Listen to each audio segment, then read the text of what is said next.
नमस्कार, मैं GRS news के लिए गिरीश चक्रवर। आज का ब्लॉग में एक देशज कहावत का उल्लेख करता हुआ करना चाहूँगा कि खाता न बही चुनाव आयोग कहे वही सही। मैं बात यहाँ पर मध्य प्रदेश के कांग्रेस प्रत्याशी मीनाक्षी नटराजन के पर्चा खारिज होने को लेकर बता रहा कि जिसका आरओ ने ये आरोप लगाते हुए कि प्रत्याशी ने अपने कागजों में इस बात का उल्लेख नहीं किया है कि उनके खिलाफ कोई मुकदमा चल रहा, यानी कि उन्होंने अपने ऊपर चल रहे मुकदमे को अपने हलफनामे में छपाया है। दूसरी ओर कांग्रेस का ये साफ कहना था कि मीनाक्षी नटराजन पर कोई भी मुकदमा नहीं चला। ये बात तो आसानी से जानी जा सकती थी कि उन पर कोई मुकदमा है या नहीं है। सुप्रीम कोर्ट की गाइडलाइन के अनुसार प्रत्याशी को इस बात की जानकारी देना जरूरी है कि उसके खिलाफ कितने मामले लंबित हैं और उनका स्टेटस क्या है, कितने में उन्हें सज़ा हुई है या कितने ऐसे मामले हैं कि जिनमें 2 साल से ज़्यादा सज़ा होने की बात है। ये बात तो आसानी से जानकारी की जा सकती थी, लेकिन जिस तरह से चुनाव आयोग ने पहले तो कांग्रेस के प्रतिनिधि मंडल को मिलने का समय नहीं दिया, बाद में जब मामला बिगड़ा तो उन्होंने मिलने का समय दिया, लेकिन इस बात की जानकारी नहीं की और न ही इस संबंध में उन्होंने आरओ के निर्णय को ही बताया। लिहाजा मध्य प्रदेश के तीनों प्रत्याशी निर्विरोध होने की स्थिति में पहुंच गए। इधर कांग्रेस सुप्रीम कोर्ट में इस बात को लेकर आई कि गलत तरीके से आरओ ने अपनी सीमा से बाहर जाके उनके प्रत्याशी का पर्चा खारिज किया है। सुप्रीम कोर्ट ने चुनाव प्रक्रिया में किसी तरह के हस्तक्षेप से इनकार किया। जब कांग्रेस के वकील अभिषेक मनु सिंघवी ने ये जानकारी दी कि ये गलत जानकारी है, उन पर कोई मुकदमा नहीं है, तब दूसरे दिन के लिए यानी कि आज इस बात की सुनवाई के लिए माननीय न्यायालय राजी हुआ है। लेकिन इससे पहले ही शाम को चुनाव आयोग ने मध्य प्रदेश के तीनों प्रत्याशियों को निर्विरोध निर्वाचित कर दिया। निश्चित तौर पर ये दर्शाने को काफ़ी है कि किस प्रकार से अब चुनावी बातचीत न्यायालय के कटघरे में जाकर यानी कि एक तरह से कानूनी पेंचस में फंस गया। आज सुप्रीम कोर्ट इस बात पर क्या कार्रवाई करेगा, जबकि चुनाव आयोग ने तीनों प्रत्याशियों को जीता हुआ घोषित कर दिया है। निश्चित तौर पर ये एक चुनावी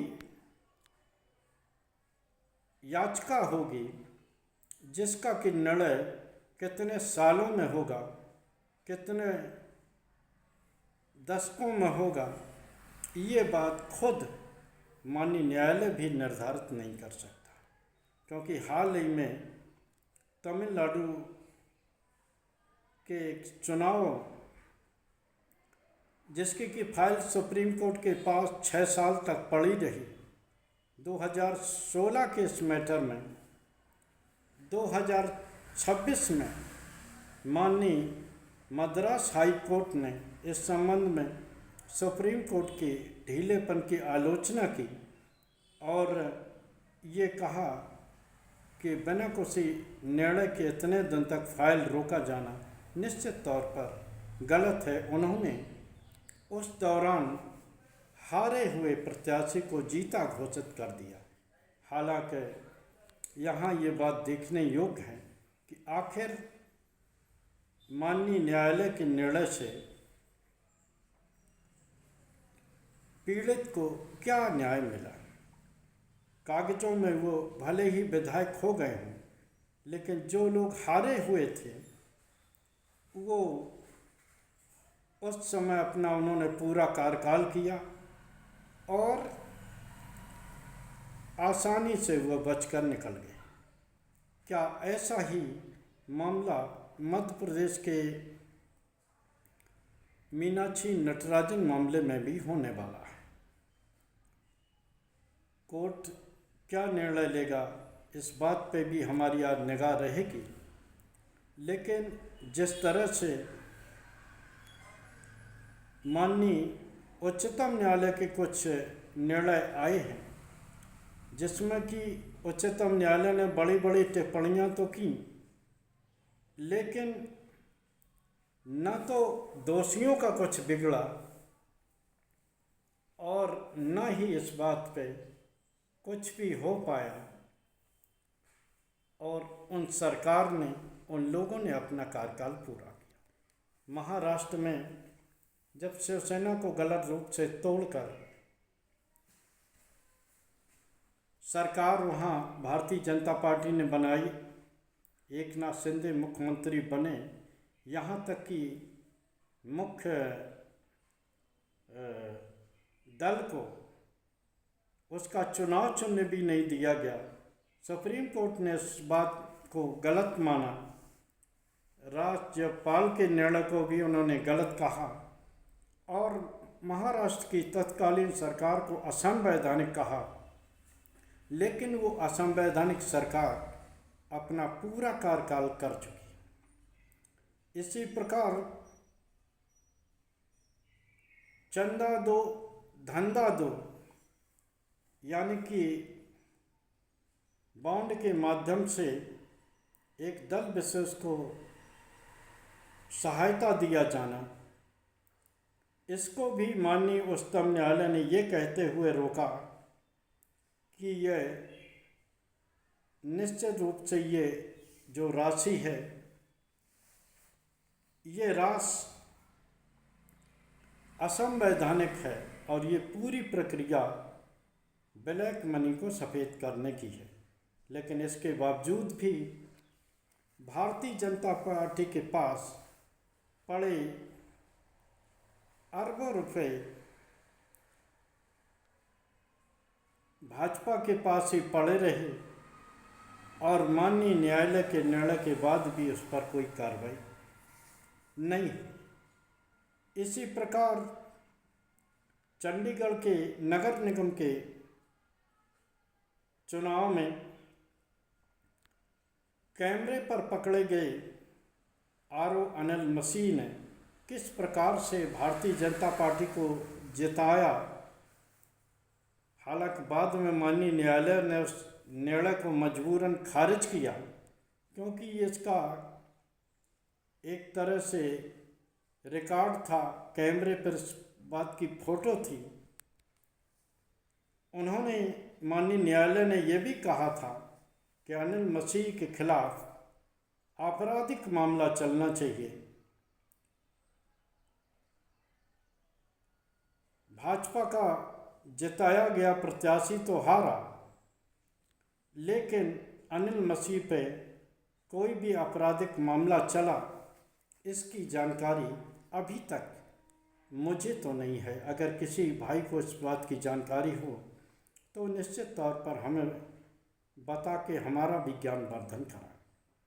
तो हमारा ये कहना है कि माननीय उच्चतम न्यायालय कब निर्णय देगा और क्या होगा ये देखने वाली बात होगी। लेकिन एक बात ये तय हो गई है कि मीनाक्षी नटराजन की याचिका देर तक चलेगी और तब तक हो सकता है कि भारतीय जनता पार्टी के वो प्रत्याशी जो गलत ढंग से चुन गए वो अपना कार्यकाल भी पूरा कर लें। हालांकि न्यायालय के निर्णय को आज देखना है। वैसे जैसे कि ये याचिका अगर कल सुन ली गई होती तो निश्चित तौर पर माननीय उच्चतम न्यायालय कुछ कर सकता था, लेकिन चूंकि चुनाव आयोग ने राज्यसभा के परिणाम घोषित कर दिए हैं तो निश्चित तौर पर ये याचिका चुनावी याचिका में बदलेगी और बहुत समय लगेगा। आज के ब्लॉग में बस इतना ही। जय हिंद, जय भारत। कल फिर किसी नए मुद्दे पर आपके साथ जुड़ने की कोशिश करूँगा। जय हिंद।